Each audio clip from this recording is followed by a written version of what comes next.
Hey, thanks for joining us here at Life.Church. We are one church meeting in multiple locations with a mission of leading people to become fully devoted followers of Christ. If you've been around Life.Church for any amount of time, you likely know that July is the time for our annual hit summer series called At the Movies, where we take popular movies and pull biblical truth right out of them.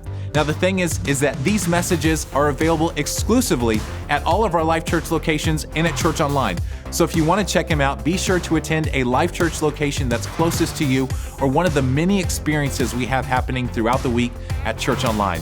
For the rest of you tuning in on the Life.Church app, our website, or any other Life.Church platform, we have yet another episode of the Craig Rochelle Leadership Podcast here for you today, where Craig will be teaching us how to embrace change. You know, the biggest threat to our future success is actually our current success. And if we want to lead well as leaders, we have to embrace change.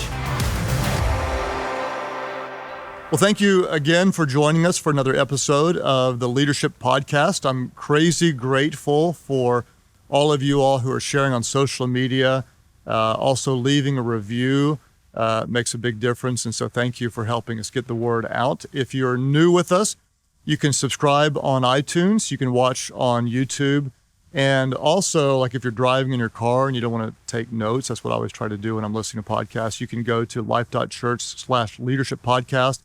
And there's a summary of the notes available there for you. If you have questions, comments, thoughts, suggestions, if you want to communicate, just send any kind of communication to leadership@life.church. And what I like to do is answer some of the questions that come in. Then we'll do a little teaching today. We'll talk about embracing change. Then at the end of the time, we'll have a little summary, and I'll give you some application questions because truth without application is dead. We want to apply it to our lives. And then I want to tell you in the September broadcast, I'm going to talk about what has by far been the most commonly asked question. I bet you we've gotten this 40 or 50 times. People have asked some version of this. How do I lead up? How do I influence my boss? How do I help make changes in the organization if I'm not in charge? And on and on and on and on. So we will cover that subject coming up soon. Let's dive into a couple of questions that came from you all. Dallas asked this. He asked, how do you keep an organization from losing morale if you set a big goal and your team doesn't reach that goal? How do you keep them from losing morale if you don't reach your goal? It's a good question. Jim Collins taught about what he called the BHAG, B-H-A-G, stands for the big, hairy, audacious goal. Those are great. I love Collins' work, but we do not want to overuse those because they take so long to achieve. They can actually be risky. What we want to do is we want to make sure that we're setting the right type of goals. And the thing I always like to try to work on in my own life and leadership is to try to set more input goals than outcome goals. I want to set input goals instead of outcome goals. The reason is because we generally cannot control most outcomes, but we can control the input. For example, if I say I want to lose 20 pounds, that's an outcome goal. If I want to say I'm going to stop eating bread and sweets and I'm going to exercise 4 days a week, that's an input goal. So I can control the input. I cannot necessarily control the outcome. So that's one thing to make sure we're setting the right types of goals. Then if we have a goal and we don't reach it, but maybe we're kind of close to it, as a leader, what we want to do is we want to maximize the positive by saying, look how much more we accomplished by setting this goal and still try to turn it into a win. Assuming that the goal was good, a good goal, and assuming that it was doable and yet we failed, maybe we fell way short, then as a leader, we've really got two options, and you might consider one of these or maybe a combination. And this is kind of what we do. Number one is we might at some level or completely own it as the leader. If we miss a goal, we might say, well, that obviously wasn't the best goal and it's my fault, or I didn't lead properly, and you own it, or you own all of it, or you certainly own some of it. And then kind of another strategy that we want to do is at some point we might want to let the team feel it. If we did lead well, if it was a good goal and the team just didn't execute, we want to go ahead and let the team feel it because losing helps motivate you to win at times. And so we don't want to cover it up and just pretend like, we didn't actually, who cares? We want to go ahead and let the team feel it. Okay, Trent asked this question. He said, referring to the teaching on institutionalizing urgency, he said, I agree that a sense of urgency is important to success. But at what point, if there even is a clearly defined point, does the sense of urgency cause excessive stress or unhappiness, which is harmful to productivity? Is there ever a time when too much urgency makes us stressed or unhealthy? It's a good question. And Trent, I'm not sure if you're asking this about yourself or about the team that you lead or both. And so I'm going to answer it from both perspectives. If you're asking about those you lead, here's some thoughts. You can push your team too hard. And if you're winning, but not stopping to celebrate or show appreciation, then the wins can lose some of the impact. So that's important to note. If you're always pushing and never having fun, if you're not enjoying the ride, then you could end up being counterproductive over time.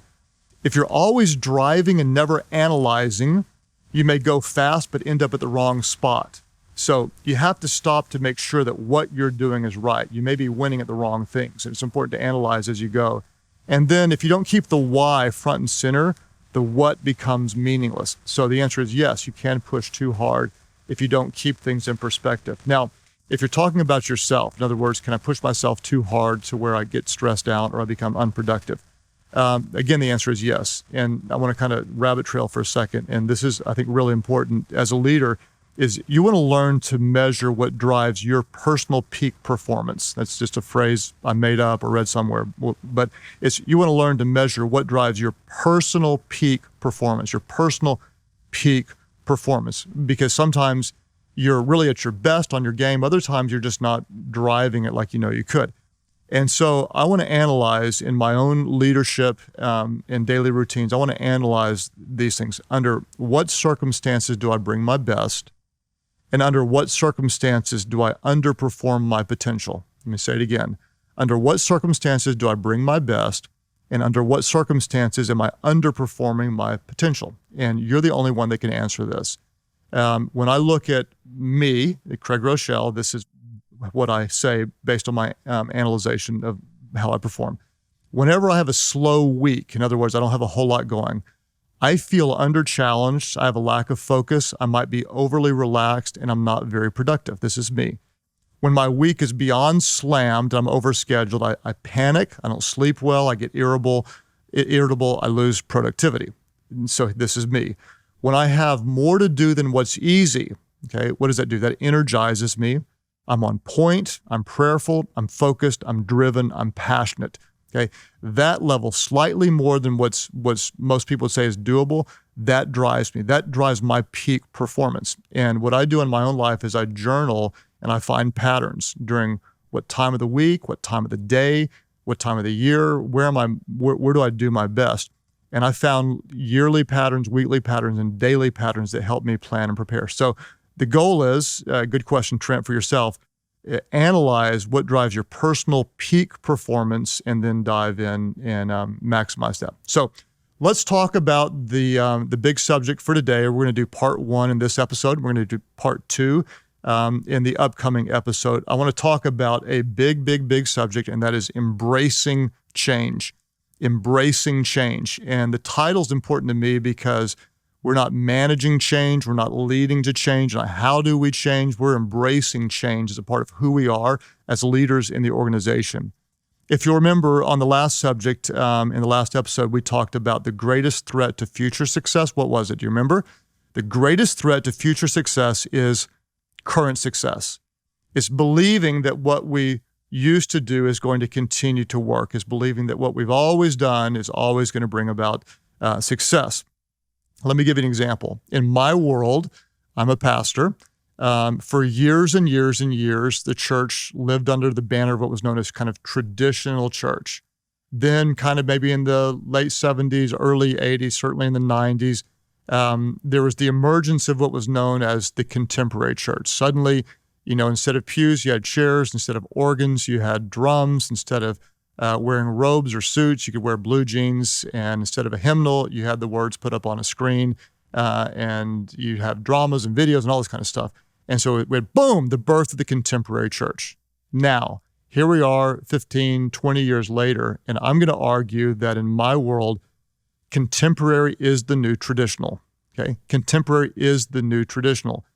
Almost every new church looks the same. And now, drums and blue jeans and all that. That is almost the new traditional.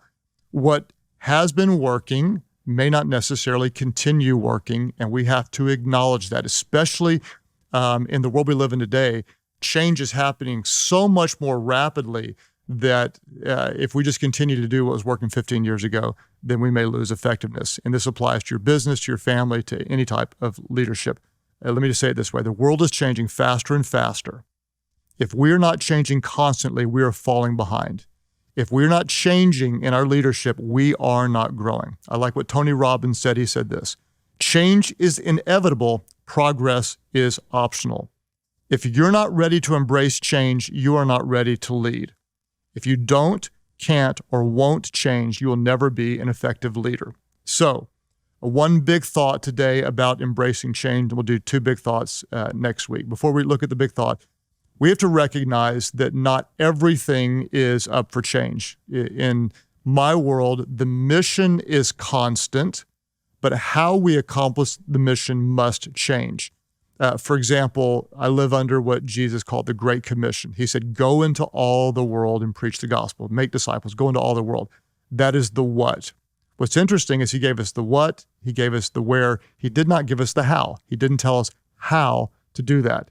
He gave us the what, but not the how. If you're in sales, you have a quota, that's the what, but you don't have a method for how you hit the quota. You have the what, but not the how. If you're raising your children, you have a what. You want them to be faithful, responsible, be driven, be God-honoring in what they do. But there's a variety of ways to accomplish that goal. And what works for one child may not work for another child. We have to be open to change in the way we do this. So let's talk about the big thought in embracing change. Number one, and this is what we're going to spend our whole time on, is this. We need to change how we think about change. Number one, change how you think about change. Change how you think about change. In the book called The Flight of the Buffalo, there's a quote that I like, and the authors say this. You got to concentrate to get it. They say, change is hard because people overestimate the value of what they have and underestimate the value of what they may gain by giving that up.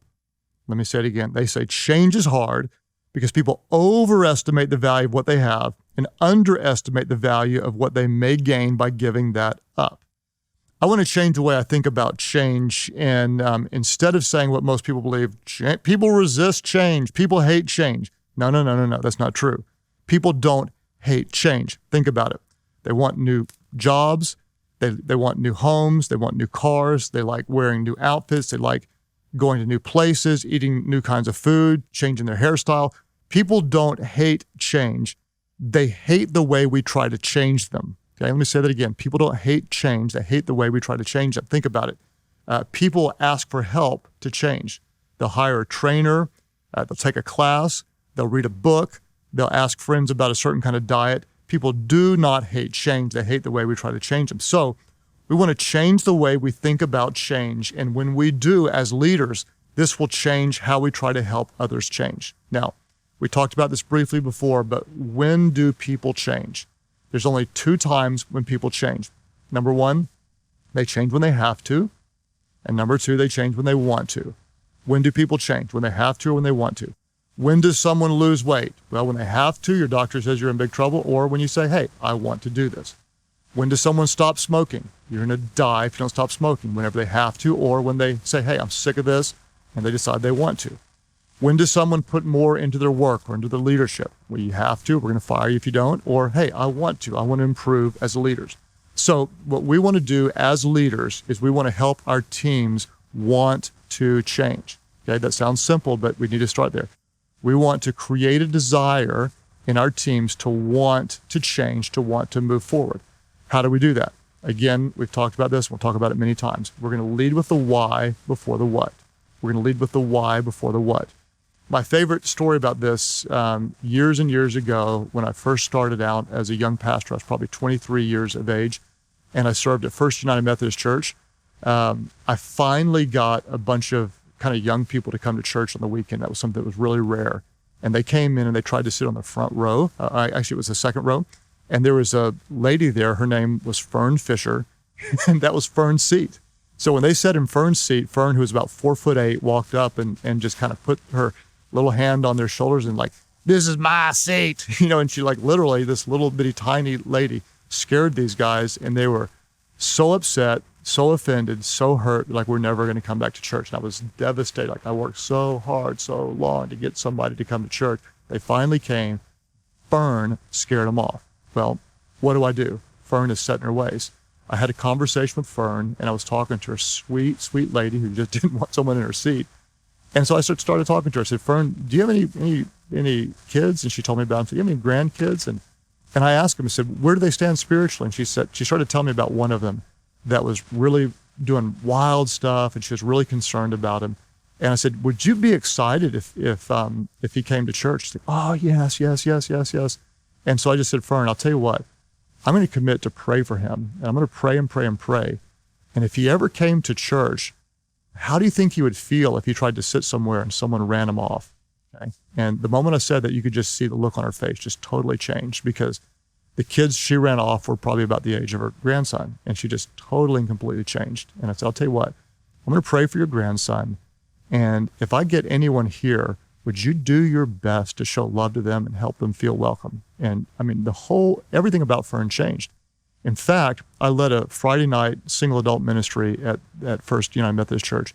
And Fern, get this, she would come every week, and she would pray over every seat for every person that would be sitting there and stay till the very end.